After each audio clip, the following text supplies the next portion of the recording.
Please give an energetic and warm welcome to the one and only Sandeep Maheshwari.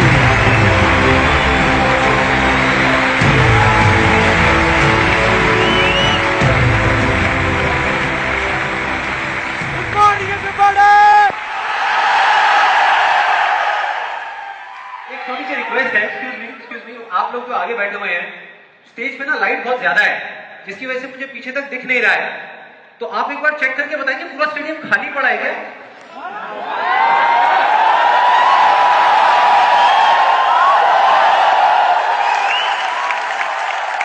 तो एक बार दोबारा try करते हैं थोड़ी और एनर्जी के साथ में।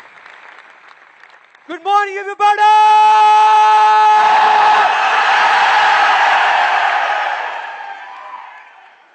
अब कुछ मजा आया। अब लग रहा है कि इस सेशन का नाम अनस्टॉपेबल है।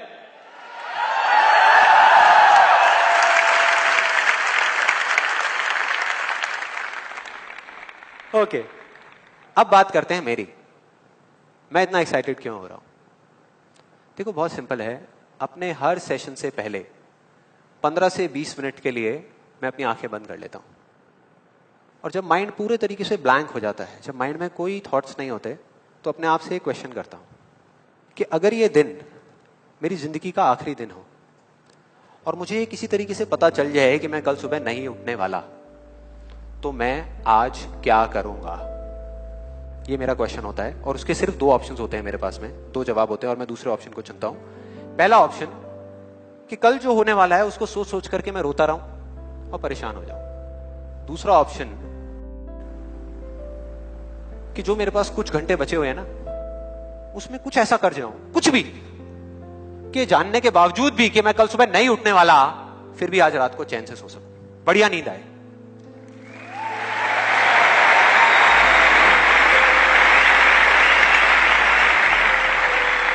और इसीलिए आज यहां पर जो कुछ भी होने वाला है, जो कुछ भी, वो मेरे लिए सिर्फ एक सेशन नहीं है। जैसे जैसे सेशन आगे बढ़ेगा आपको समझ आएगा मैं बोल क्या रहा हूं। जैसे जैसे अब मैं आपको बताता हूं कि इस सेशन की शुरुआत कहां से हुई, कि मुझे इंस्पिरेशन कहां से मिली ये सेशन करने की। आज से 3 महीने पहले मेरे नाम से एक कुरियर आया ऑफिस में और उस एनवेलप पे लिखा हुआ था the first life changing seminar of Sandeep Maheshwari. तो जब मैंने उसको देखा तो मुझे लगा किसी ने मजाक किया है, क्योंकि मुझे अच्छे तरीके से याद था कि जो मेरा फर्स्ट लाइफ चेंजिंग सेमिनार हुआ था वहां पे सिर्फ 20-25 लोग बैठे हुए थे एक छोटे से कमरे में और किसी के हाथ में कोई कैमरा नहीं था। तो मेरे को लगा कि ऐसे ही किसी ने वो किया है, लेकिन फिर पता नहीं मेरे मन में क्या आया, मैंने उस वीडियो को प्ले कर दिया। और जैसे ही मैंने वो वीडियो देखनी शुरू करी तो मेरे तोते उड़ गए। मैंने कहा यार, मतलब था मैं ही स्क्रीन के ऊपर, लेकिन लग मुझे ऐसा रहा था जैसे मैं किसी और को देख रहा हूं। और देखता रहा। जैसे ही वो वीडियो खत्म हुई, उसी टाइम मैंने ये ठान लिया, मैंने ये डिसाइड कर लिया कि अब चाहे कुछ भी हो जाए, अपनी लाइफ के इतने बड़े फेलियर को मैं अपने तक नहीं रखने वाला, इसको शेयर करूंगा पूरी दुनिया के साथ। और आप में से कुछ लोगों को याद भी होगा, मैं अपने इस एक्सपीरियंस के बारे में पहले भी आपको बता चुका हूं कि जब मैं पुणे के एक MBA कॉलेज में गया था और वहां जाकर के ब्लैंक हो गया था। याद है? कितने लोगों को याद है? याद है। तो तब मैंने आपको बताया तो था लेकिन दिखाया नहीं था, क्योंकि मेरे पास में कुछ था ही नहीं आपको दिखाने के लिए, कोई वीडियो नहीं थी। तो आज मैं आपको दिखाने वाला हूं कि एग्जैक्टली तब क्या हुआ था।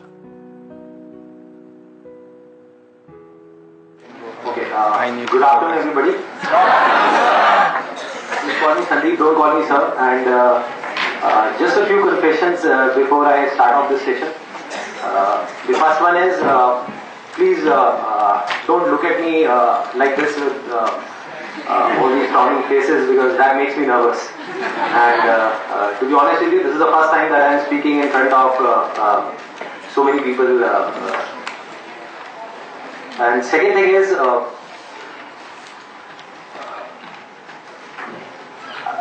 I'll be not talking about the theory part of it. I'll actually focus more on the practical side of how I did whatever I did. Okay, the second confession, which I forgot. That is, to be honest with you, I can speak in English, but the problem is, you may understand what I am talking about, but I won't be able to understand what I am talking about. So it's better if I talk in Hindi. So.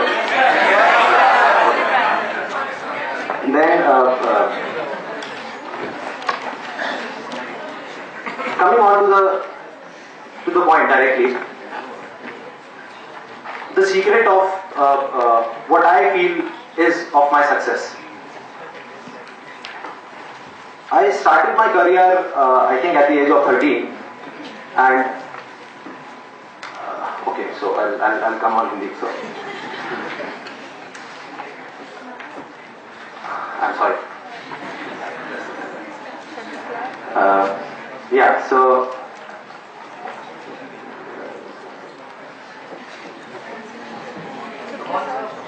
yeah, I'll do it. The images बाजार start कर सकता हूँ तो ये भी कर सकता हूँ. So I think it's not that big a deal.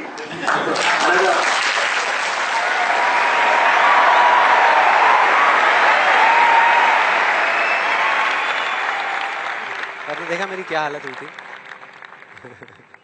I think सबका यही हाल होता है जब वहां पे स्टेज पे जाते हैं, इतने सारे लोग सामने बैठे होते हैं, सबका यही होता है.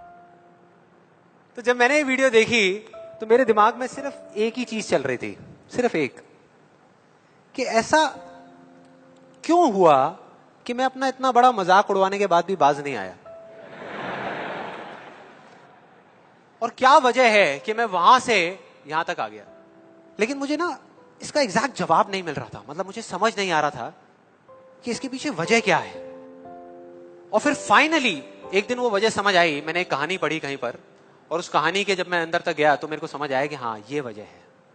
ये कहानी है दो बच्चों की जो एक गांव में रहते थे. उनमें से एक 6 साल का था और एक 10 साल का. दोनों बहुत अच्छे दोस्त थे, बिल्कुल शोले के जय और वीरू जैसे. दोनों हमेशा साथ साथ रहते, साथ साथ खेलते, साथ साथ खाते पीते, साथ साथ नहाते धोते. नहीं, धोते नहीं, ये थोड़ा ज्यादा हो गया. तो एक दिन वो दोनों गांव से थोड़ा दूर निकल गए और खेलते खेलते उनमें से जो बड़ा बच्चा था 10 साल वाला, वो एक कुएं में गिर गया और जोर जोर से चीखने चिल्लाने लग गया क्योंकि उसको तैरना नहीं आता था. अब जो दूसरा बच्चा था, छोटा सा 6 साल का, उसने अपने आसपास में देखा और उसको कोई नजर नहीं आया, उसको कोई नहीं दिखा जिसको कि वो बुला सके हेल्प के लिए. और फिर उसकी नजर पड़ी एक बाल्टी पे जिसपे एक रस्सी बंधी हुई थी. उसने एक सेकंड भी वेस्ट नहीं किया, उस बाल्टी को उठा करके कुएं में फेंक दिया और अपने दोस्त को बोला कि पकड़ ले इसको. उसके दोस्त ने पकड़ा और वो अपनी पूरी ताकत लगा करके पागलों की तरह उसको खींचने लगा. खींचता रहा, अपनी पूरी जान लगा दी उसने. छोटे से बच्चे ने, 6 साल के और 10 साल के बच्चे ने उस बाल्टी को पकड़ा हुआ था. खींचता रहा और तब तक नहीं रुका जब तक उसने अपने दोस्त को बचा नहीं लिया, जब तक वो बाहर नहीं आ गया. अब यहां तक तो ठीक था, यहां तक तो ये कहानी समझ आती है. लेकिन हुआ क्या कि जैसे ही ये दो बच्चे, जब दोनों एक हो गए, जब बाहर आए और आकर के गले मिल रहे, रो रहे और खुश हो रहे, एक तरफ से उनको डर भी लग रहा था. डर था कि अब गांव जाएंगे तो बहुत पिटाई होगी जब उनको बताएंगे कि ऐसे हम कुएं में गिर गए और ये सब चीजें हुई. लेकिन मजे की बात, ऐसा कुछ भी नहीं हुआ. वो जब गांव गए और जा करके उन्होंने अपने घर वालों को बताया, बाकी गांव वालों को बताया, तो किसी ने विश्वास नहीं किया, पूरे गांव वालों ने. और वो अपनी जगह बिल्कुल ठीक थे क्योंकि उस बच्चे में इतनी ताकत भी नहीं थी कि वो एक बाल्टी पानी से भरी हुई वो उठा सके. तो इतने बड़े बच्चे को इतनी ऊपर खींचना तो बहुत दूर की बात है.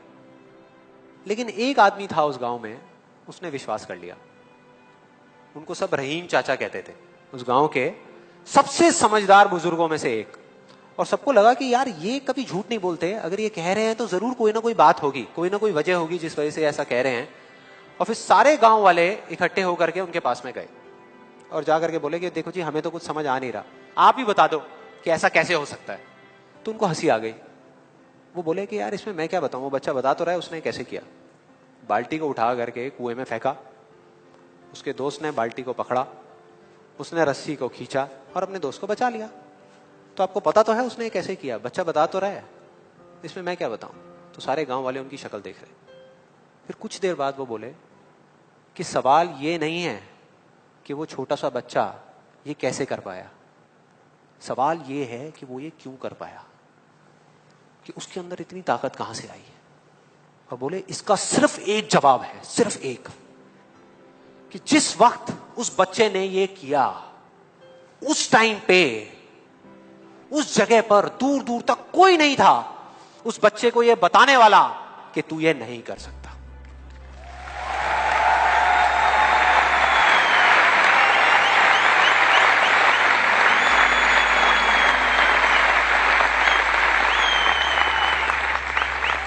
बोले कोई नहीं था, कोई नहीं, यहां तक कि वो खुद भी नहीं, वो खुद भी नहीं।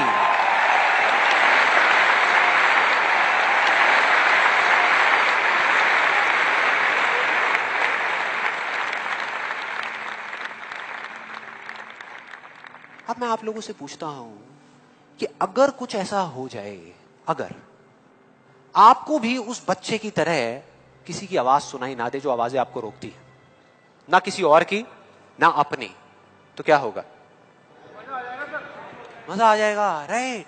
उस बच्चे की तरह आपको भी कोई नहीं रोक पाएगा। You'll be unstoppable, right? Yes और नो? यस और नो? यस और नो? थियोरेटिकली तो ये बात बहुत अच्छी लग रही है सुनने में, लेकिन अगर हम प्रैक्टिकली देखें तो सिर्फ यस बोलने से काम नहीं चलने वाला। ये आप सबको भी पता है और मुझे भी पता है। ये जो अनस्टॉपेबल बनने वाला काम है, उसके लिए क्या करना पड़ेगा? 2 दीवारें तोड़नी पड़ेगी। 2 दीवारें, पहली बनी है दूसरों की आवाज की, कि आपके ऊपर दूसरों की आवाजों का असर होना बंद हो जाए, और दूसरी आपकी खुद की आवाज। ये ज्यादा बड़ी दीवार है। तो अब देखते हैं कि इस पहली दीवार को कैसे तोड़ना है। उस कहानी में उस बच्चे के आसपास में कोई नहीं था उसको रोकने वाला, लेकिन क्या रियल लाइफ में ऐसा होता है? यस और नो? नो। क्या होता है कि हम एक काम करने की सोचते हैं, करना शुरू भी नहीं करते, सिर्फ सोचते हैं कि हमको ये काम करना है, और सामने से 4 लोग आ जाते हैं रोकने के लिए। 4 लोग आ जाते हैं तरह तरह की बातें करने के लिए कि ये नहीं हो सकता। अरे बड़ा इम्प्रैक्टिकल सा आइडिया है। जब कोई नहीं कर पाया तो तू क्या करेगा? होता है ऐसा? कितने लोगों के साथ ऐसा हुआ है? सबके साथ हुआ है और होता रहता है। और मेरे साथ तो पता नहीं कितनी बार हुआ है। किसी के साथ कुछ ज्यादा ही हुआ है लगता है। लगता है उनको राह चलते भी, मेट्रो में भी कोई मिलता है, अबे तू नहीं कर पाएगा, चल।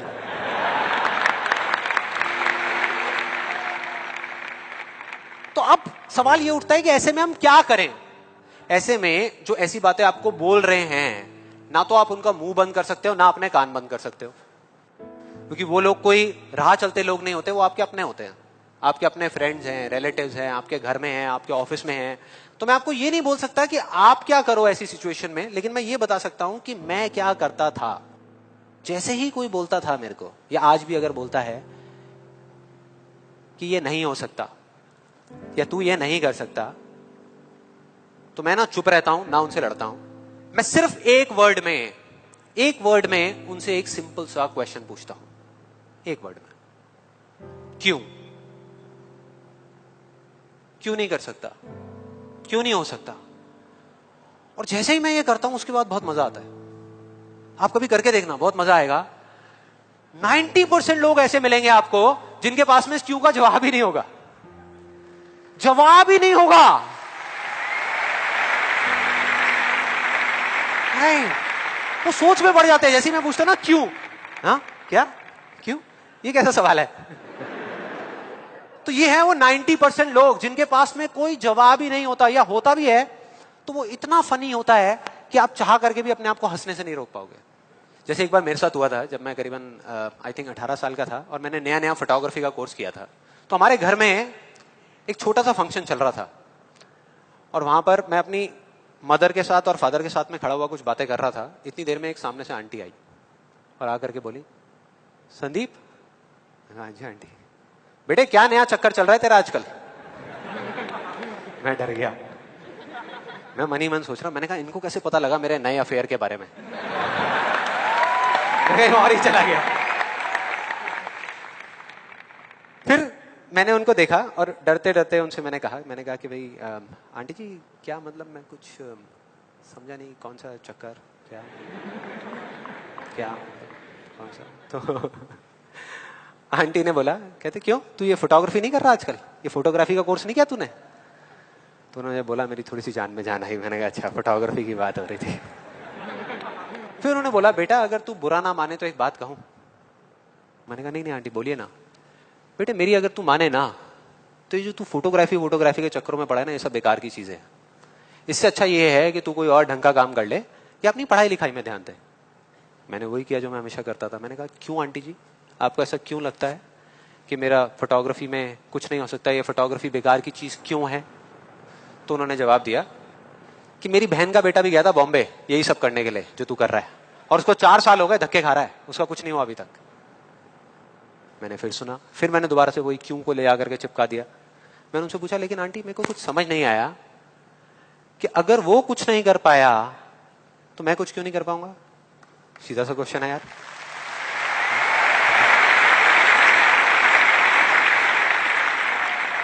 वो थोड़ी सी इरिटेट हो गई, लेकिन उसके बाद जो उन्होंने बोला, उस दिन मेरा कम से कम 10 किलो खून बढ़ गया होगा हंसते हंसते। उन्होंने गुस्से से मेरे से पूछा, कहते तेरे कितने % आए थे 12th में?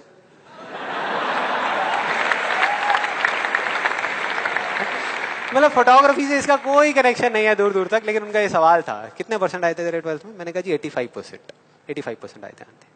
फिर उन्होंने एक अजीब सा एक्सप्रेशन दिया, मेरे को ऐसे देखा जैसे कि मेरे से बड़ा बेवकूफ इस पूरी दुनिया में कोई नहीं है, और बोली उसके 92% आए थे।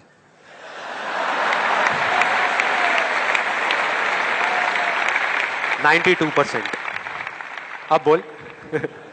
मैं कहा अब क्या बोलूं, अब बोलने को आपने छोड़ा क्या है?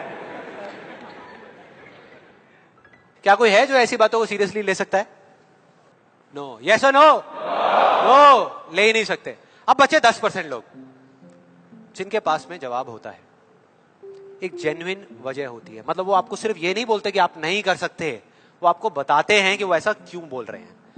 तो मुझे जब भी कोई ऐसा मिलता है तो मैं उनके पास में जाकर के शांति से बैठता हूं, उनकी सारी बात को समझता हूं, फिर अकेले में जाकर के उस प्रॉब्लम का सॉल्यूशन निकाल लेता हूं और अपने पूरे दिल से उस इंसान को थैंक्स करता हूं। क्योंकि इनडायरेक्टली ऐसे लोग हमको हेल्प करते हैं आगे बढ़ने में। लेकिन इसका मतलब ये नहीं है कि उन 10% लोगों की बातों को मैं ज्यादा सीरियसली लेता हूं, या अगर मेरे को उसका जवाब नहीं मिलता तो मैं रुक जाता हूं। क्योंकि जवाब नहीं है इसका मतलब ये नहीं कि हम चलना बंद करते हैं। फॉर एग्जाम्पल, अगर हम अपने घर से ये सोच करके निकले हैं कि जब सारी लाइट्स ग्रीन हो जाएंगी तब मैं अपने घर से निकलूंगा, तो निकल पाएंगे कभी? कोई भी ऐसा कुछ आपको बोलता है आकर के कि आप ये नहीं कर सकते, तो समझ लेना कि वो बोल तो आपको रहा है, लेकिन उसका इशारा आपकी तरफ नहीं है। वो बस इतना सा कहना चाहता है क्योंकि मैं इस काम को नहीं कर सकता।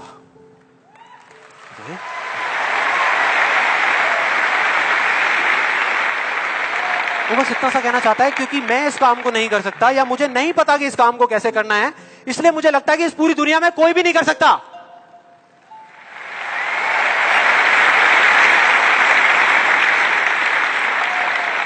आप में से कितने लोगों ने कहावत सुनी है कि किसी पे जुल्म करना पाप है, लेकिन जुल्म सहना उससे भी बड़ा पाप है?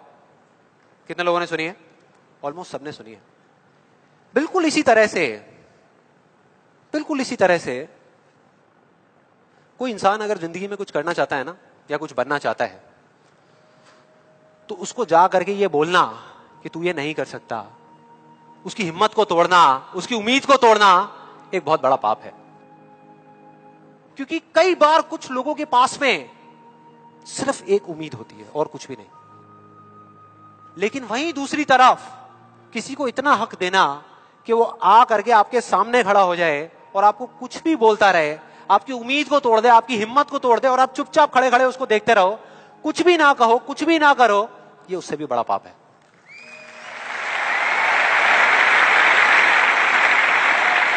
मतलब सिंपल है, ना हमें चुप रहना है, ना किसी से लड़ना है, सिर्फ सवाल करना है क्यों, और फिर देखो उनके कैसे पत्ते खुलते हैं, फिर मजा आएगा। और जिस दिन आप लोगों को भी मेरी तरह ये बात समझ आ जाएगी ना, उस दिन आपके ऊपर ऐसी बातों का असर होना बंद हो जाएगा। मतलब कि उस दिन ये जो पहली दीवार है जिसकी मैंने बात करी थी, वो अपने आप ही टूट जाएगी। उसके बाद इस पूरी दुनिया में किसी में दम नहीं होगा कि वो आपको आगे बढ़ने से रोक सके, सिवाय एक इंसान के। कोई बताएगा कौन है वो? आप खुद। एग्जैक्टली, आप खुद। और यही है वो दूसरी दीवार, यही है वो दूसरी दीवार जो पहली वाली से कई गुना बड़ी है। कई गुना बड़ी है। आज से बहुत साल पहले मैंने कहानी सुनी थी जिसका एक बहुत बड़ा इंपैक्ट हुआ था मेरी लाइफ पे। ये कहानी है एक ऑफिस की और उसके एम्प्लॉइज की। एक बार एक ऑफिस में जितने भी एम्प्लॉइज सुबह सुबह जब ऑफिस आते हैं अपने अपने कैबिन में, तो उनकी डेस्क के ऊपर एक लेटर पड़ा होता है, एक लेटर रखा हुआ होता है, और उस लेटर में लिखा था कि वो इंसान, इस कंपनी का वो एम्प्लॉय जिसकी वजह से आपकी प्रमोशन नहीं हो रही थी या जिसकी वजह से आप आगे नहीं बढ़ पा रहे थे, उसकी डेथ हो गई, वो मर गया है।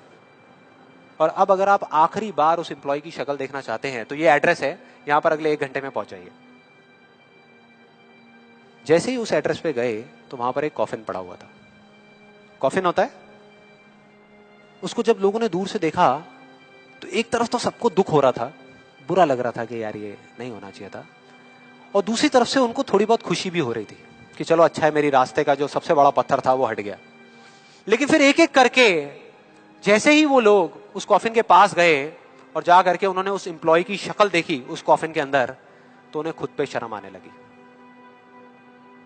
क्योंकि उस कॉफिन में कोई नहीं था, सिर्फ एक शीशा था, एक मिरर था जिसमें उनकी खुद की शक्ल दिख रही थी।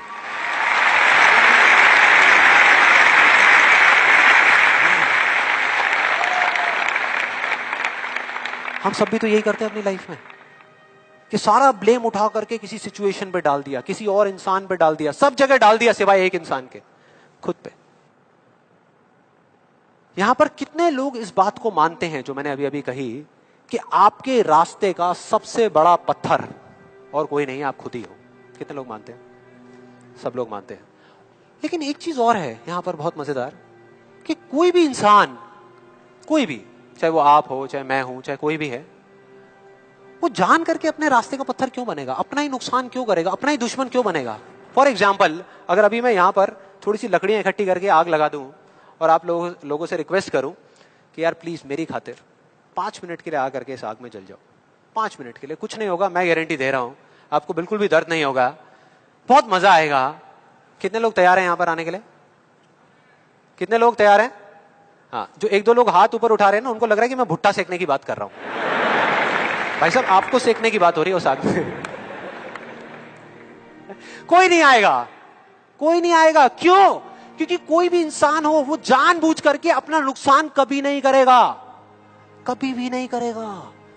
तो ये सवाल मेरे को पिछले कई महीनों से तंग कर रहा था, अंदर ही अंदर खा रहा था कि क्या फर्क होता है उन लोगों में जो जाने अनजाने अपने खुद के सबसे अच्छे दोस्त होते हैं और उनमें जो जाने अनजाने खुद के ही सबसे बड़े दुश्मन होते हैं। और फाइनली पिछले महीने मेरे को जवाब मिल गया, सब कुछ समझ आ गया कि क्या फर्क है।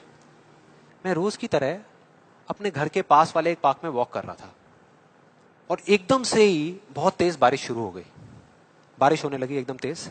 तो मैंने इमीडिएटली अपने हाथ ऐसे रखे ताकि मेरे चश्मे पे पानी ना आए और जा करके सीधा एक शेड के नीचे चला गया।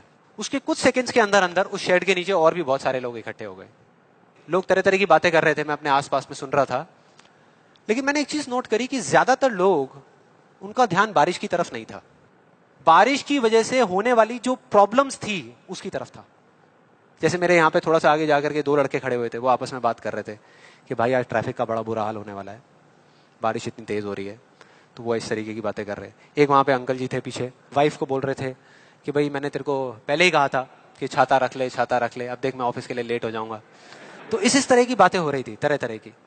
तभी मैंने एकदम से देखा कि सामने से, मतलब मैं यहाँ खड़ा हुआ था, मेरे यहाँ पे एक लड़का खड़ा हुआ था, मुझे अभी भी एग्जैक्ट याद है। वो लड़का इनफैक्ट वो काफी बड़ा कैरेक्टर था, बहुत सीरियस, मतलब बहुत टेंशन में था वो। हुआ क्या था, उसकी जेब में एक नोट पड़ा हुआ था जो गीला हो गया था, 20 रुपए का। तो वो उसको हिला हिला करके सुखाई जा रहा है, उसको फूंक मार रहा और ये सब चीजें। तो मैं पहले, मेरा ध्यान उसकी तरफ था, फिर मैंने जैसे ही उधर देखा तो उधर से एक आदमी आ रहा था शेड की तरफ। उसका भी एक हाथ ऐसे था, लेकिन दूसरे हाथ से उसने अपनी बच्ची का हाथ पकड़ा हुआ था, छोटी सी बच्ची, 4-5 साल की, बड़ी प्यारी बच्ची। फर्क ये था कि उस बच्ची का हाथ ऐसे नहीं था, उसका हाथ ऐसे था, ऐसे था। और वो बच्ची बड़ी प्यारी प्यारी हरकतें कर रही थी। मैंने देखा वहां से, ऐसे उसका हाथ था, बार बार उस पर पानी की बूंदें गिर रही, वो इकट्ठा कर रही और पी रही। इकट्ठा कर रही और पी रही, इकट्ठा कर रही और पी रही। तो जैसे ही वो शेड के पास आए, मैं थोड़ा सा साइड हो गया। तो इधर वो मेरे नोट सुखाने की मशीन थी, इधर मैं सोच रहा था अपने भी नोट निकाल के दे दो भाई, ये भी सुखा दे।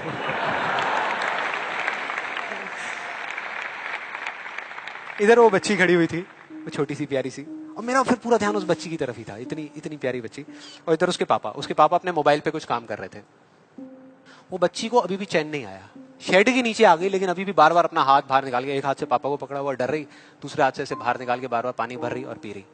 कभी पानी भर रही, अपने मुंह पे फेंक रही। फिर थोड़ी देर बाद पता नहीं उसके मन में क्या आया, उसने अपने पापा से पूछा कि पापा, ये बारिश रोज क्यों नहीं होती?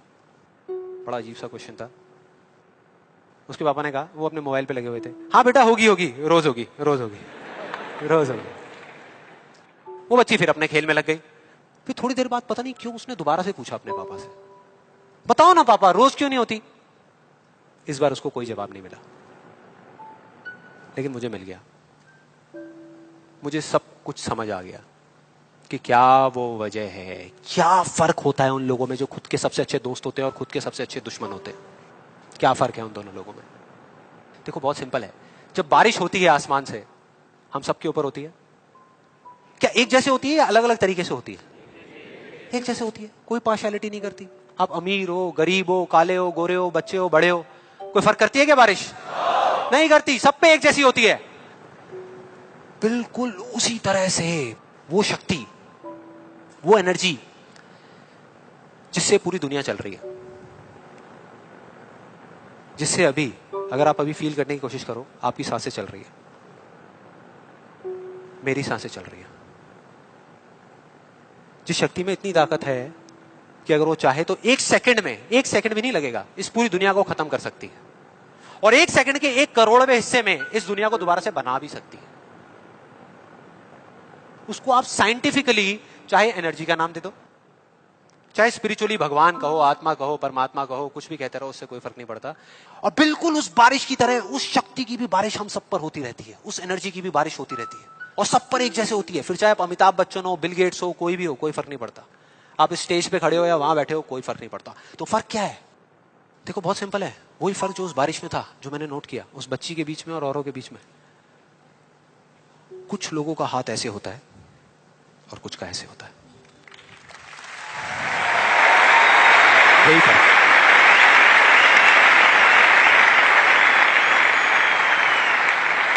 जिनका ऐसे होता है, वो बारिश उन पर होती तो है, लेकिन छू करके बह जाती है, चली जाती है, उनके अंदर तक नहीं जा पाती, अपना काम नहीं कर पाती।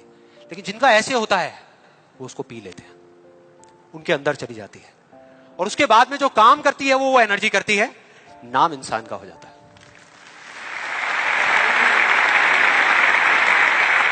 नाम हो जाता है कि वो कर रहा है, वो कर रहा है, वो कर रहा है। अरे कौन कर रहा है? वही एनर्जी पीछे से काम कर रही है। हम क्या कर सकते हैं? अगर मैं आपको कहूं कि हमारी बॉडी के जितने भी फंक्शंस हैं, उसमें से 99% फंक्शन से ज्यादा ऐसे हैं, डाइजेशन से लेकर के, ब्रीदिंग से लेकर के, ये सारी चीजें जो हम कंट्रोल नहीं करते, जो हमारे कंट्रोल में है ही नहीं। 1% चीजें हम कंट्रोल करते हैं और 100% क्रेडिट ले जाते हैं। और अब मजे की बात पता है क्या है? सबसे मजेदार बात कि यहां पर हम जितने भी लोग बैठे हुए हैं ना, हम सबको पता है कि अगर हमारे हाथ अभी ऐसे हैं तो ऐसे कैसे लाने हैं, क्योंकि बचपन में हम सबके बाय डिफॉल्ट हाथ ऐसे ही थे, सबके। फिर धीरे धीरे कुछ लोगों के यहां चले गए, कुछ के यहीं रह गए। जिनके यहां रह गए उनको हम सक्सेसफुल बोलते हैं, जिनके यहां चले गए उनको हम फेलियर्स बोलते हैं, अलग अलग फील्ड्स में। तो कोई बताएगा कि ऐसा क्या था जो बचपन में हम एक दिन में हजारों बार करते थे और अब हजारों दिनों में एक बार भी नहीं करते? याद करो वो बच्ची क्या कर रही थी उस पार्क में, बार बार क्या कर रही थी? एग्जैक्टली क्वेश्चन पूछ रही थी, मतलब के सवाल कर रही थी। Let's give a big hand for her.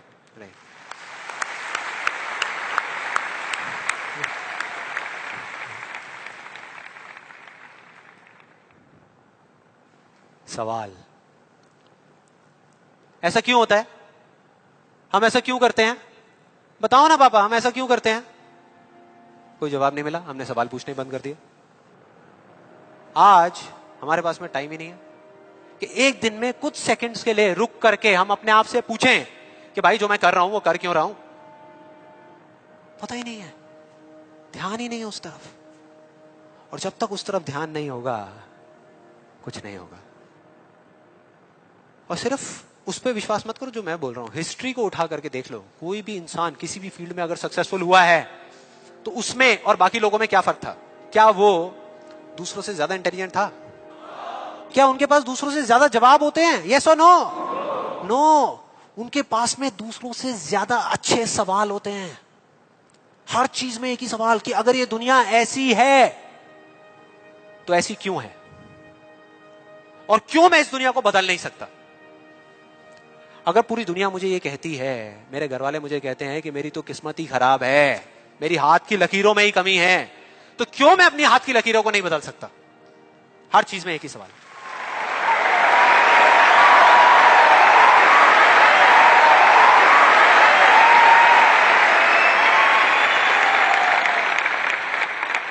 और दूसरी तरफ किसी फेलियर के पास चले जाओ, उनके पास आपको सिर्फ जवाब मिलेंगे, सवाल एक भी नहीं। सिर्फ एक्सक्यूजेस मिलेंगे, सिर्फ बहाने मिलेंगे, बस। सवाल पूछ ही नहीं रहे तो जवाब मिलेगा कहां से? कहां से मिलेगा? मिल ही नहीं सकता।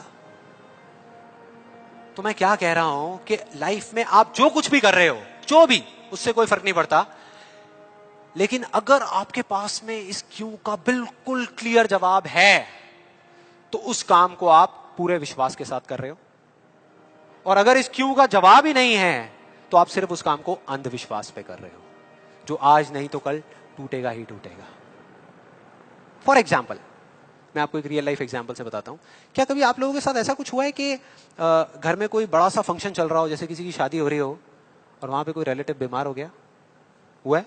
कितने लोगों के साथ हुआ है ऐसा? हुआ है। तो ऐसे में क्या होता है? क्या होता है? जैसे ही एक किसी की तबीयत खराब होती है तो बाकी लोग क्या करते हैं? डॉक्टर बन जाते हैं, अपनी अपनी राय देते हैं आकर के।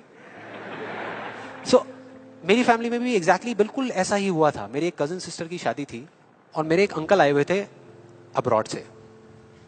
उनकी तबीयत खराब हो गई, उनको बुखार हो गया, और जैसे ही एक एक करके सब लोगों को पता लगा तो सब लोग आए और आ करके अपने अपने आइडियाज देने लगे। एक आंटी जी आई, काढ़ा बना करके, अपना अदरक का, तुलसी का, शहद का वो काढ़ा बना करके, बेटा ये पी लो, 2 घंटे में ठीक हो जाओगे, बुखार अभी उतर जाएगा, बहुत पुराना नुस्खा है। उसके बाद में एक अंकल आए, बड़े फनी, वो आ करके उन्होंने ऐसे उनके सर पे हाथ रखा, गर्म हो रहे हैं। फिर उन्होंने कहा कुछ नहीं है, इनको ठंडी बर्फ की पट्टियां कर दो, अभी सारा बुखार उतर जाएगा। ऐसे सब तरह तरह के लोग आ रहे थे, तरह तरह के, और अपने अपने आइडियाज दे रहे थे। सबको पूरा विश्वास था कि ये करने से वो ठीक हो जाएंगे, उनका बुखार उतर जाएगा। लेकिन इसका बिल्कुल उल्टा हुआ। अगले दिन सुबह उनका बुखार कम होने की बजाय और बढ़ गया, तेज हो गया। और अब ऐसे में बड़ा मजा आता है कि जो लोग जितना ज्यादा कॉन्फिडेंट थे ना अपने नुस्खे को लेकर के, वो उतना ही पीछे हट गए। उनका जवाब था कि भाई मैं तो कल ही कह रही थी कि डॉक्टर को बुला लो, किसी ने मेरी सुनी नहीं। डॉक्टर आया, वहां पे आकर के उसने पूरा चेकअप किया, कुछ टेस्ट बताए, शाम तक रिपोर्ट्स आई और पता लगा कि उनको मलेरिया था। डॉक्टर को जैसे ही पता लगा उसने कुछ दवाई दी और अगले कुछ दिनों में वो बिल्कुल ठीक हो गए। तो क्या फर्क था डॉक्टर में और बाकी लोगों में? डॉक्टर ने कुछ भी करने से पहले, मतलब कि अपना इलाज शुरू करने से पहले, कोई भी नुस्खा बताने से पहले यह पता लगाया कि उनको बुखार क्यों हुआ, और बाकी किसी ने यह पता लगाना जरूरी ही नहीं समझा कि उनको बुखार हुआ क्यों। डॉक्टर को पता था कि उस बीमारी का कॉज क्या है, उसकी जड़ क्या है, उसकी वजह क्या है, और इस वजह से उसको पूरा विश्वास था कि मैं ये दवाई दूंगा और वो ठीक हो जाएंगे। बाकी सब जो कह रहे थे कि हमको विश्वास है, उनको सिर्फ अंधविश्वास था कि वो ठीक हो जाएंगे, वो विश्वास नहीं था।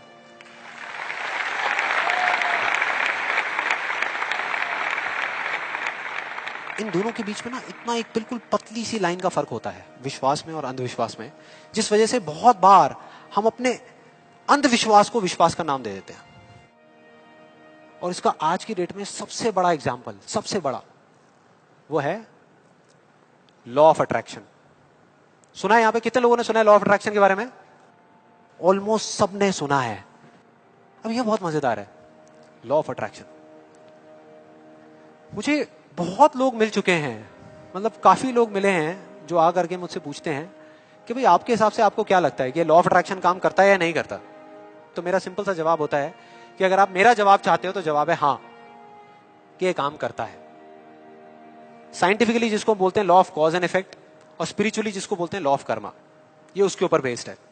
तो इसमें कोई शक नहीं है कि ये काम करता है, लेकिन वैसे नहीं जैसे कि कुछ लोग अपनी बुक्स के थ्रू और वीडियोस के थ्रू इसके बारे में बता रहे हैं, वैसे नहीं। आप में से कितने लोगों ने वीडियो देखी है?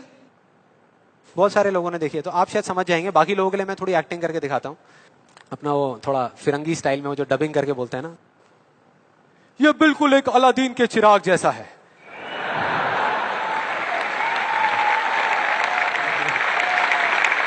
बिल्कुल ऐसा लगता है किसी चमत्कारी बाबा की बात हो रही है कि वो आशीर्वाद रखेंगे और काम हो जाएगा 1 सेकंड में। बिल्कुल ऐसा लग रहा है सुनने में। ये बिल्कुल एक अलादीन के चिराग जैसा है, आपको सिर्फ हुक्म देना है कि आप क्या चाहते हैं। आपको बंगला चाहिए, आपको गाड़ी चाहिए, आपको पैसा चाहिए, आपको सिर्फ बताना है कि आपको क्या चाहिए, फिर देखिए क्या होगा। ये प्रकृति आपके सुर से सुर मिलाएगी, ताल से ताल मिलाएगी।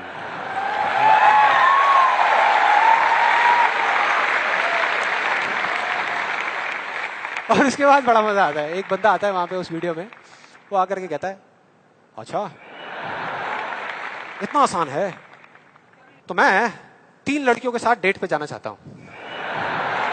3 लड़कियों के साथ। और उसको बोलते हैं, उसको जवाब मिलता है उस लॉ ऑफ अट्रैक्शन वाले लोगों से, आपको कुछ भी नहीं करना, आपको सिर्फ एक पेंटिंग बनानी है। अपनी एक पेंटिंग बनाइए जिसमें आप बैठे हैं और साथ में 3 लड़कियां बैठी है, और फिर देखिए क्या होता है। वो बंदा पेंटिंग बनाता है। उसके कुछ दिन बाद किसी चमत्कार की वजह से वो लड़का एक पार्क में बैठा होता है, उसके आसपास में 3 लड़कियां बैठी होती हैं, और उसमें से एक लड़की उसको अंगूर खिला रही होती है। भाई क्या है ये? क्या है ये? अगर मजाक नहीं है तो आप में से कितने लोगों ने ये ट्राई किया? मैं लॉ ऑफ अट्रैक्शन की बात कर रहा हूं, 3 लड़कियों के साथ डेट पे जाने की बात नहीं कर रहा। ऐसे पता नहीं कितने एग्जाम्पल्स हैं उस बुक में, उस वीडियोस में। एक सबसे फनी एग्जाम्पल जो बहुत लोग ट्राई कर रहे हैं, आई एम श्योर यहां पे भी बहुत लोगों ने ट्राई किया होगा, कार पार्किंग का। उसमें एक आदमी बोलता है, मैं जब अपने घर से निकलता हूं तो मैं सोचता हूं कि वो गाड़ी की जो पार्किंग है वो मेरे लिए खाली पड़ी होगी, और मैं जैसे ही जाता हूं वो पार्किंग मेरे लिए खाली पड़ी होती है, और मैं जाकर के अपनी गाड़ी लगा देता हूं। क्या कमाल है यार। देखो कई बार मुझे 1-2 मिनट वेट भी करना पड़ता है, लेकिन फिर वो जगह अपने आप मेरे लिए खाली हो जाती है। मैं क्या करता हूं, मैं सिर्फ सोचता हूं वो जगह मेरे लिए खाली। कमाल है यार। हाँ, बढ़िया लग रहा है ना सुनने में, अच्छा लगता है। ये सारी बातें सबको अच्छी लगती है, किसको नहीं लगेंगी? सच बताओ, मुझे भी अच्छी लगेंगी सुनने में, बुरी किसको लगेंगी? कि सोचना शुरू कर दो और गाड़ियों की पार्किंग मिलनी शुरू हो जाएगी। ये आई एम श्योर बहुत लोगों ने ट्राई किया होगा। कितने लोगों ने ट्राई किया है? आपके हिसाब से काम करता है ये? अच्छा, एक सवाल है, हमेशा करता है या कभी कभी करता है? कभी कभी करता है। लेकिन फिर वो एक लॉ कैसे हुआ? लॉ उसे कहते हैं जो एक ही कंडीशन में अगर सेम कॉज हो तो उसका सेम इफेक्ट आना चाहिए, उसको लॉ कहते हैं। सिंपल है। अगर कंडीशन सेम है, आप एक ही जमीन पे 2 बीज बोओगे आम के, तो दोनों आम के पेड़ ही बनेंगे, एक एप्पल का पेड़ नहीं बन सकता। सीधा सा फंडा है। तो इसका मतलब कहीं ना कहीं कुछ कंफ्यूजन है, कुछ गड़बड़ है। तो मैं एक बहुत बड़ा यहां पर एक कमिटमेंट करने वाला हूं, एक बहुत बड़ा चैलेंज करने वाला हूं इन वीडियोस के अंदर। मेरा ओपन चैलेंज है उन लोगों को जिन्होंने ये बुक लिखी है और जिन्होंने वीडियोस बनाई है, क्योंकि उनसे ज्यादा कौन जानता है इस लॉ के बारे में। वो जानते हैं कि वो क्या कह रहे हैं, वो समझते हैं कि वो क्या कह रहे हैं। तो मेरा ओपन चैलेंज है कि हम एक शर्त लगाते हैं, इस दुनिया में कहीं पर भी एक पार्किंग लॉट चूज करेंगे जो थोड़ा सा बिजी रहता हो, और वहां पर वो एक स्पॉट आइडेंटिफाई करेंगे, पार्किंग का स्पॉट, और अपने लॉ ऑफ अट्रैक्शन की पूरी पावर लगाएंगे। लगा सकते हैं, क्या दिक्कत है? सोचना ही तो है। सोचते रहेंगे, फील करते रहेंगे, मेरे को ये जगह मिलेगी मिलेगी मिलेगी। करो। जिस दिन उनको वो जगह मिल गई, मेरा एक कमिटमेंट है और मैं ये ओपन चैलेंज कर रहा हूं, उनको मैं 1 लाख रुपए दूंगा। और जिस दिन नहीं मिली, उन्हें मुझे सिर्फ 10,000 रुपए देने हैं। सिर्फ 10,000 रुपए, मतलब 1 का 10। कुछ लोगों का दिमाग चलना शुरू हो गया, अबे ये बढ़िया यार, मैं जा रहा हूं। मैं आ रहा हूं इस चैलेंज के लिए। कितने लोगों को लगता है कि वो आएंगे, इस चैलेंज को एक्सेप्ट करेंगे? कितने लोगों को लगता है नहीं आएंगे? वो नहीं आएंगे, वो आ ही नहीं सकते, क्योंकि उन्हें भी पता है कि सच क्या है और झूठ क्या है। वो सब अच्छे तरीके से इस बात को जानते हैं, क्योंकि मैं जिस लॉ के बेसिस पे बात कर रहा हूं, मैं कोई थियोरेटिकल कॉन्सेप्चुअल बात नहीं कर रहा, मैं बात कर रहा हूं लॉ ऑफ प्रोबेबिलिटी के बेस पे, जिसके बेस पे इस दुनिया के सारे कैसीनोस चल रहे हैं। एक बिजी पार्किंग है 100 गाड़ियों की, उनको उस स्पॉट पे पार्किंग मिलने की प्रोबेबिलिटी क्या है? 1:100 एग्जैक्टली, 1%। उनको नहीं मिलने की क्या है? 99:100। मतलब यहां पर एक बहुत बड़ा मैसेज है, जरूरी नहीं है जो बातें सुनने में अच्छी लग रही है वो एक्चुअल में अच्छी हो। यहां किसी ने बैंक लोन लिया हुआ है? किसी ने कोई बैंक लोन लिया हुआ है?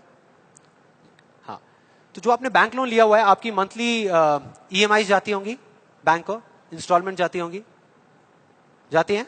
तो अब मैं आपको 2 ऑप्शंस देने वाला हूं, 2 ऑप्शंस। आप बताना आपको सुनने में कौन सा ऑप्शन ज्यादा अच्छा लग रहा है। पहला ऑप्शन कि आप जो काम कर रहे हो उसको पूरा दिल से करो, दिन रात करो, खूब काम करके जो आप पैसा कमाते हो उससे वो इंस्टॉलमेंट्स पे कर दो। दूसरा ऑप्शन है कि आपको ये सोचना है कि बैंक अपना जो लोन है वो माफ कर देगा और अपना पैसा वापस मांगना बंद कर देगा, और रातों रात कहीं से आपके कोई दूर के अंकल आपको 25-25 हजार रुपए महीने के चेक भेजना शुरू कर देंगे। कौन सा ऑप्शन ज्यादा अच्छा लग रहा है सुनने में, पहला या दूसरा? दूसरा।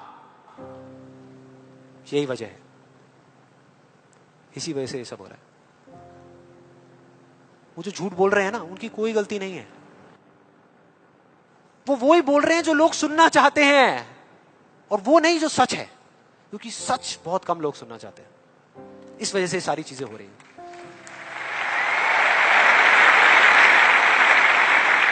और मैं इस सेशन का आपको एक फाइनल एग्जांपल देने वाला हूं, जिसके बाद में अभी आपके मन में जितने भी डाउट चल रहे होंगे ना, वो सारे धीरे धीरे क्लियर हो जाएंगे।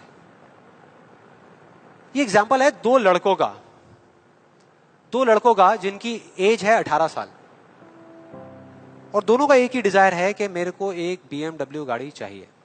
दोनों का यही है, और अगले 10 साल के अंदर अंदर चाहिए। बस तरीका थोड़ा सा अलग अलग है। जो पहला लड़का है उसने क्या किया, अपना एक गोल सेट किया। उसने एक अपनी डायरी में लिख दिया, पोस्टर्स ला करके उस गाड़ी के अपने घर में लगा दिए जगह जगह पर। 24 घंटे उस गाड़ी के बारे में सोचने लग गया कि ये गाड़ी मुझे चाहिए चाहिए चाहिए। रोज रात को बैठ करके फील करता कि मेरे को गाड़ी मिल गई है, आवाजें निकालता, जू जू जू ये वो, और करते करते ब्रेक मार रहा है, ये कर रहा है, वो कर रहा है। एक्चुअल में नहीं मिली है, इमेजिन कर रहा है, फील करने की कोशिश कर रहा है, उस गाड़ी को एक्सपीरियंस करने की कोशिश कर रहा है, क्योंकि ऐसा बहुत बुक्स में लिखा हुआ है। लॉ ऑफ अट्रैक्शन में भी यही बताया गया है। यस और नो? अब इसको करने से क्या हो रहा था? पहले उसकी सिर्फ एक विश थी, एक चाह थी कि हाँ मेरे को ये गाड़ी मिल जाए, नहीं भी मिले तो कोई फर्क नहीं पड़ता। लेकिन अब उसका वो बर्निंग डिजायर बन गया, अब उसको गाड़ी हर हालत में चाहिए ही चाहिए अगले 10 साल में। अब आप में से कुछ लोग सोच रहे हो, आप में से कितने लोगों ने मेरा इल्यूजन टू रियलिटी वाला सेशन देखा है? आप सोच रहे हो कि यार आपने इल्यूजन टू रियलिटी में भी तो यही बात करी है, और आप खुद ही उसके अगेंस्ट बोल रहे हो। लग रहा है कुछ लोगों को, लग रहा है ऐसा लग रहा है। देखो मैंने क्या कहा था आपको अभी थोड़ी देर पहले, कि विश्वास और अंधविश्वास में सिर्फ एक पतली सी लाइन का फर्क होता है, इधर कुछ और इधर कुछ और। अगर आप ध्यान से मेरी जितनी भी वीडियोस देखोगे, आज तक मैंने जो कुछ भी कहा उसको देखोगे, तो मैंने किस चीज के बारे में बात करी है? किसी चीज को हासिल करने के बारे में, गाड़ियों के बारे में, पैसे के बारे में, बंगले के बारे में, या किसी काम पे फोकस करने के बारे में? काम पे फोकस करने के बारे में, चीज के बारे में नहीं। मतलब इस टेक्निक में कोई कमी नहीं है। इस टेक्निक को यूज जो लोग कर रहे हैं 90% वो गलत तरीके से कर रहे हैं, जिस वजह से प्रॉब्लम्स क्रिएट हो रही है। अब दूसरे लड़के की बात करते हैं, उसमें और इसमें क्या फर्क था। दूसरा जो लड़का था उसका भी डिजायर था कि मुझे ये गाड़ी चाहिए, बस एक छोटा सा फर्क था। उसने एक सवाल पूछ लिया अपने आप से, उसने एक सवाल पूछ लिया अपने आप से कि मुझे ये गाड़ी क्यों चाहिए, क्यों चाहिए। अब ये काम ना बड़ा बोरिंग लगता है सुनने में कि यार क्यों चाहिए, ये सोचने की क्या जरूरत है, सीधा गाड़ी लो ना, शॉर्टकट फटाफट। लेकिन नहीं, उसने ऐसा नहीं किया, उसने गलती नहीं करी, उसने पूछ लिया।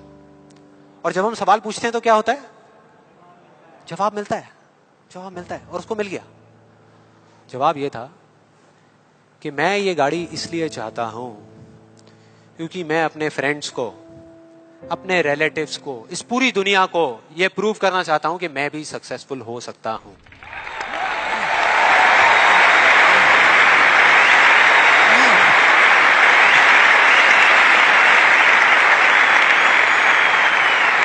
तो उसको जवाब मिल गया कि मैं ये इसलिए चाहता हूं क्योंकि मैं प्रूव करना चाहता हूं। फिर उसने दोबारा सवाल किया कि क्यों, मैं क्यों अपने आसपास वालों को, इस पूरी दुनिया को ये प्रूव करना चाहता हूं, क्यों करना चाहता हूं? और फिर उसको एक जवाब मिला, क्योंकि मेरे आसपास में जितने भी लोग हैं वो सब यही कर रहे हैं। उसने एक आखिरी सवाल पूछा और जब उसका जवाब मिला ना तो वो हिल गया, उसके सारे फंडे क्लियर हो गए। वो सवाल था कि सब ऐसा क्यों कर रहे हैं, और उसको जवाब मिला, सब ऐसा इसलिए कर रहे हैं क्योंकि सब ऐसा ही कर रहे हैं। बस उसको समझ आ गया कि एक रेस लगी हुई है जहां पर सब भाग रहे हैं, कोई तेज भाग रहा है, कोई धीरे भाग रहा है, लेकिन किसी को पता ही नहीं है कि वो भाग क्यों रहे हैं। और जैसे ही उसको ये समझ आया, उसको ये जवाब मिला, तो उसको ये तो नहीं पता था कि मैं अब क्या करने वाला हूं, लेकिन उसको ये समझ आ गया कि मुझे क्या नहीं करना। उसने डिसाइड कर लिया उसी टाइम, उसी मोमेंट में ये डिसाइड कर लिया कि मुझे नहीं बनना इस रैट रेस का हिस्सा, मुझे नहीं प्रूव करना किसी को कुछ भी, मुझे नहीं चाहिए कोई गाड़ी वाड़ी। अब मैं वो करूंगा जो मेरा दिल कहता है, जो मेरे अंदर की आवाज है। बाढ़ में गई दुनिया। और जैसे ही उसको ये अंदर से उसकी आवाज आई कि मुझे ये चीज करनी है, तो वो जवाब उसके अंदर से ही निकल करके आ गया। और उसको जवाब मिला कि 3 साल पहले वो सबसे ज्यादा क्लोज इस पूरी दुनिया में अपने फादर के था, अपने पापा के, और दोनों का रिलेशन एक बाप बेटे का कम और एक दोस्त का ज्यादा था। उसके पापा की एक छोटी सी हैंडीक्राफ्ट की दुकान थी दिल्ली में, और वो क्या करते थे, छोटे छोटे गांव में जाते और जा करके वहां के कारीगरों से कुछ सामान लेकर के आते और अपनी दुकान में बेचते। ये उनका काम था। एक बार वो एक गांव में जा रहे थे तो उनका बेटा भी उनके साथ चला गया। ये लड़का उनके साथ चला गया क्योंकि उसकी छुट्टियां चल रही थी, और दोनों उस गांव में एक ढाबे पे बैठ करके, शाम का टाइम था, खाना खा रहे थे। खाते खाते एकदम से उसके फादर के यहाँ पे दर्द उठा, लेफ्ट साइड में दर्द होना शुरू हो गया, और उस लड़के ने एक सेकंड भी नहीं लगाया, फटाफट से अपने फादर को लेकर के एक पास के हॉस्पिटल में चला गया। वहां जाकर के जो डॉक्टर्स थे उस गांव के हॉस्पिटल के, उन्होंने कहा कि आप इनको जल्दी से जल्दी किसी बड़े हॉस्पिटल में ले जाओ, टाइम नहीं है। लेकिन वो बड़ा हॉस्पिटल उस गांव से 3 घंटे की दूरी पे था। और जब वो वहां पहुंचा और उसको, उसके फादर को इमरजेंसी वार्ड में लेकर के गए, तब तक सब ठीक था। लेकिन उसके 10 मिनट बाद डॉक्टर्स आए और आकर के उन्होंने बोला, वी आर सॉरी, अगर आप 15 मिनट पहले आ जाते तो हम कुछ कर सकते थे। 15 मिनट पहले। अब जैसे ही इस लड़के के साथ ये हुआ था तो बिल्कुल सुन्न हो गया था, मुंह से एक वर्ड बाहर नहीं आ रहा था, उसको समझ ही नहीं आ रहा था कि मैं क्या बोलूं, क्या सोचूं। उसने ऐसा कुछ सोचा ही नहीं था, एकदम से हो गया, एकदम से हो गया। और उसके काफी देर बाद जाकर के, उसके 5-10 मिनट बाद जाकर के उसके अंदर से एक चीख निकली थी, एक अजीब सी बात निकली थी जो उसको उस टाइम पे नहीं समझ आई थी कि ये बड़े डॉक्टर्स बड़े शहरों के बड़े हॉस्पिटल्स में ही क्यों होते हैं, छोटे छोटे गांव में क्यों नहीं होते।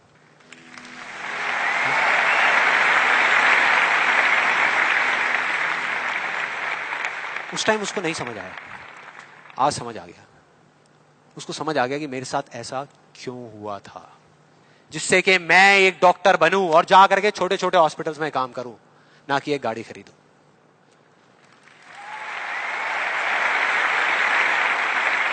और इस एक सवाल ने, एक वर्ड के सवाल ने, क्यों ने, उसकी पूरी पूरी लाइफ का डायरेक्शन ही चेंज कर दिया। जहां एक तरफ उससे एक दिन में 1 घंटा भी पढ़ाई नहीं होती थी, अब वो दिन में 12-12 घंटे पढ़ने लगा। उसके कुछ साल बाद वो एक हार्ट सर्जन बन गया और जा करके कुछ बड़े हॉस्पिटल्स में बड़े डॉक्टर्स को असिस्ट करने के बाद में छोटे छोटे गांव में चला गया। ये थी उस दूसरे लड़के की कहानी।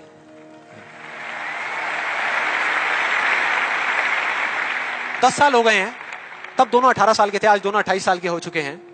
लेकिन क्या दोनों की लाइफ में थोड़ा बहुत फर्क होगा? एक बार देखते हैं एग्जैक्टली कि क्या फर्क होगा।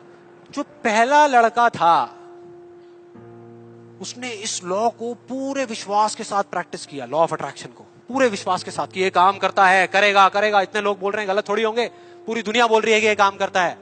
उसने किया, लेकिन फ्यूचर किसी के हाथ में नहीं है ना, उसको नहीं मिला, उसको वो गाड़ी नहीं मिली। क्या होगा उसके साथ में? क्या होगा? खुश रहेगा? टूट जाएगा, पागल हो जाएगा, बिखर जाएगा, समझ ही नहीं आएगा कि हो क्या रहा है मेरे साथ। यह है एक सिचुएशन। दूसरी सिचुएशन कि उसको BMW गाड़ी नहीं मिली लेकिन होंडा सिटी मिल गई। अब क्या होगा? खुश रहेगा? रह ही नहीं सकता, रह ही नहीं सकता, क्योंकि ये गोल सेटिंग करके और ये सब करके उसने अपने डिजायर को बढ़ा लिया, अपने अंधविश्वास को इतना बढ़ा लिया कि अब उसको वो ही गाड़ी चाहिए और किसी गाड़ी से उसका काम ही नहीं चलने वाला। जबकि अगर दूसरे एंगल से देखा जाए तो एक 28 साल के लड़के के लिए जो मिडिल क्लास बैकग्राउंड से बिलोंग करता है, अपने पैसों की होंडा सिटी गाड़ी खरीदना भी बहुत बड़ी बात होती है, राइट? बहुत बड़ी बात होती है। अब तीसरी सिचुएशन ये बहुत इंटरेस्टिंग है। मान लो 10 साल में एक चमत्कार हुआ, उसने कई तरह के काम करे और उसको BMW गाड़ी मिल गई। अब क्या होगा? खुश रहेगा? सेटिस्फाइड हो जाएगा अपनी लाइफ से, बैठ जाएगा आराम से, हाँ मिल गई, यही तो चाहिए था, मिल गया, हो गया काम, लाइफ बढ़िया हो जाएगी उसकी। उसका लालच और बढ़ जाएगा, उसका अंधविश्वास और बढ़ जाएगा। वो कहेगा कि अगर इस लॉ ऑफ अट्रैक्शन को प्रैक्टिस करके मुझे 10 साल में ये गाड़ी मिल सकती है तो अगले 5 साल में इतना बड़ा घर क्यों नहीं मिल सकता? यस और नो? मतलब कि उसको सब कुछ मिल चुका होगा लेकिन वो उसको छोड़ करके फ्यूचर के अंदर किसी और चीज को पकड़ लेगा। सब कुछ होने के बाद भी वो फ्यूचर में जिएगा और उसकी हालत बिल्कुल एक ऐसे खरगोश के जैसी हो जाएगी जिसके सर के सामने किसी ने डंडा लगा करके गाजर को टांग दिया। इमेजिन करो कैसा होगा वो खरगोश, जो उस गाजर को देख तो सकता है, बिल्कुल उसकी आंखों के सामने है, उसको खाने के लिए भाग भी सकता है लेकिन कभी खा नहीं सकता, मरते दम तक सिर्फ भाग सकता है, खा नहीं सकता। क्योंकि उसकी जो खुशी है वो उस काम में नहीं है जो वो काम कर रहा है, किसी चीज में है, बाहर है, उसके अंदर नहीं है। अब देखते हैं दूसरे लड़के को। ये बहुत इंटरेस्टिंग है कि इस दूसरे लड़के का क्या होगा। 10 साल हो गए, वो छोटे छोटे गांव में जाकर के अपना काम कर रहा है और पहली सिचुएशन, उसको गाड़ी नहीं मिली, BMW गाड़ी उसको चाहिए थी 10 साल पहले लेकिन आज नहीं मिली, तो क्या होगा? क्या होगा? खुश रहेगा। उसकी खुशी किसी गाड़ी में नहीं है, किसी चीज में नहीं है, उसके काम में है। कल जो मिलने वाला है उसमें नहीं है, आज जो वो कर रहा है उसमें है।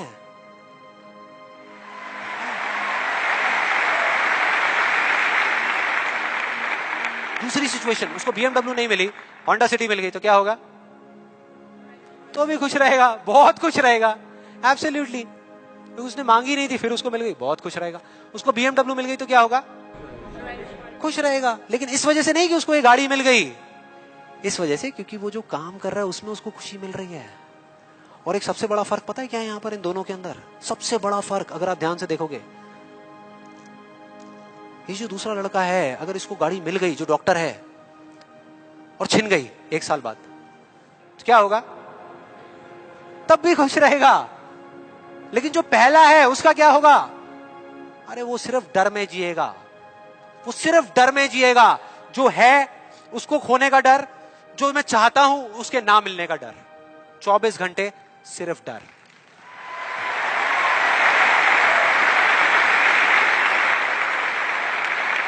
डर ही डर, सब कुछ होगा उसके पास में लेकिन फिर भी अंदर से डरा हुआ होगा, यार कोई मेरी गाड़ी ले ना ले, अरे कोई इस पे स्क्रैच ना मार दे। स्क्रैच के पीछे मैं सुन रहा हूं आजकल मर्डर्स हो रहे हैं कि तूने मेरी गाड़ी पे स्क्रैच कैसे मार दिया, ले धाड़, खत्म। क्या हो रहा है भाई? क्या हो रहा है? किस वजह से हो रहा है? उसकी जड़ क्या है? यही है जिसकी मैं बात कर रहा हूं अभी, यही है।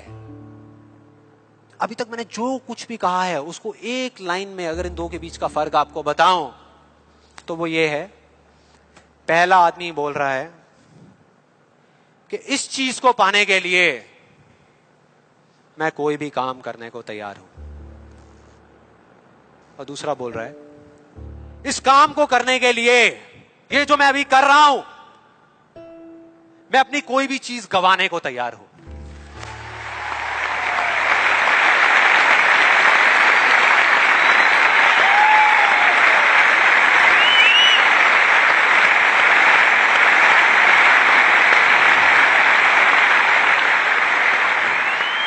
एक की जिंदगी का मकसद है, जो पहला है पाना, हासिल करना, उस चीज पे कब्जा करना किसी भी तरीके से, बस वो चीज मेरे हाथ में आ जाए। फिर चाहे इसके लिए उसको धर्म के रास्ते पे चलना पड़े या अधर्म के, वो चलेगा। उसको सही काम करना पड़े या गलत करना पड़े, वो करेगा। लेकिन दूसरा, उसके लिए अपने अंदर की आवाज को सुन करके, अपने अंदर की मतलब कि अपने दिल की आवाज को सुन करके किया गया कर्म ही इस दुनिया का सबसे बड़ा धर्म है।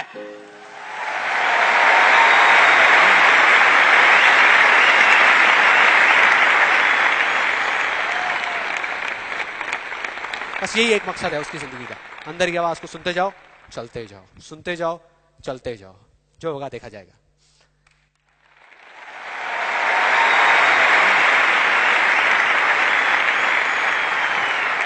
और इस गलतफहमी में मत रहना कि जो पहला है उसको दूसरे से ज्यादा मिलेगा, ये सोचना भी मत। जो पहला है ना, उसको चाहे कितना भी मिल जाए, कितनी भी चीजें मिल जाए, कितना भी कुछ हो उसके पास में, लेकिन उसमें और एक भिखारी में कोई फर्क नहीं है, कोई फर्क नहीं है। दोनों का सिर्फ एक काम है, मांगना, मांगना। तो अगर उसको मिला भी, पहले वाले को अगर मिला भी, तो बस इतना ही मिलेगा जितना वो मांग सकता है या जहां तक वो सोच सकता है, उससे ज्यादा नहीं मिल सकता। लेकिन जो दूसरा है, उसको जिस दिन मिलना शुरू होगा ना, बिना कुछ मांगे, बिना मांगे, वो इतना होगा, इतना होगा जितना वो खुद तो क्या इस पूरी दुनिया में कोई सपने में भी नहीं सोच सकता, सपने में भी नहीं सोच सकता।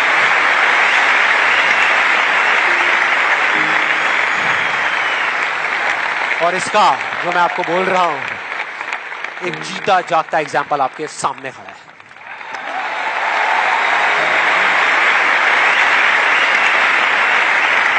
और जिस दिन आपने भी मेरी तरह इस रास्ते पे चलना शुरू कर दिया, तो वो दिन दूर नहीं है जब आपके पास सब कुछ होगा, आपके आसपास में जो आपको चाहिए उससे बहुत ज्यादा होगा, सब कुछ होगा, लेकिन फिर भी अपना कुछ भी खोने का डर नहीं होगा।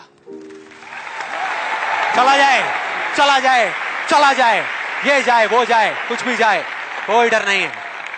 और ये डर नाम की दीमक है ना, जो लोगों की आंखों में दिखती है, जो अंदर ही अंदर लोगों को खोखला कर रही है, वो आपके अंदर जाना तो दूर, आपको छू भी नहीं पाएगी, छू भी नहीं पाएगी। You'll be fearless! ना जीने का लालच, ना मरने का डर। जो करोगे यहां से करोगे।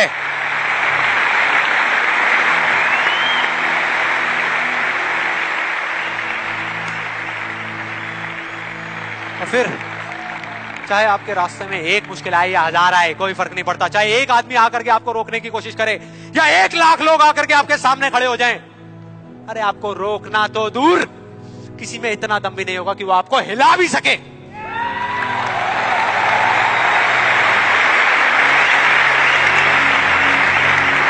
क्योंकि उस दिन आप पर खुद उसका हाथ होगा।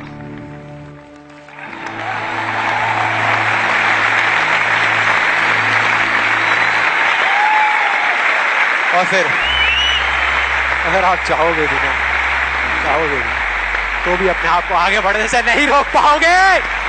You'll be unstoppable! You will be unstoppable!